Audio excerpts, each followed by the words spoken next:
வேதம் கேட்போம். 54ஆம் சங்கீதம். தாவீது தங்களிடத்தில் ஒலித்துக் கொண்டிருக்கிறான் என்று சீப்புரார் வந்து சவுலுக்கு சொன்னபோது நெகினோத்தில் வாசிக்க தாவீது பாடி ராக தலைவனுக்கு ஒப்புவித்த மஸ்கீல் என்னும் சங்கீதம். தேவனே, உமது நாமத்தின் நிமித்தம் என்னை ரட்சித்து உமது வல்லமையினால் எனக்கு நியாயம் செய்யும். தேவனே, என் விண்ணப்பத்தை கேட்டு என் வாயின் வார்த்தைகளுக்கு செவிக்கொடும்.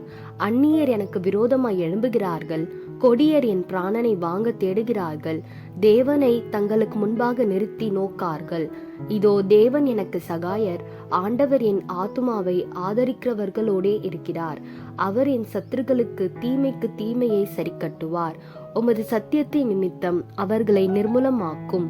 உற்சாகத்துடன் நான் உமக்கு பலியிடுவேன். கர்த்தாவே, உமது நாமத்தை துதிப்பேன், அது நலமானது.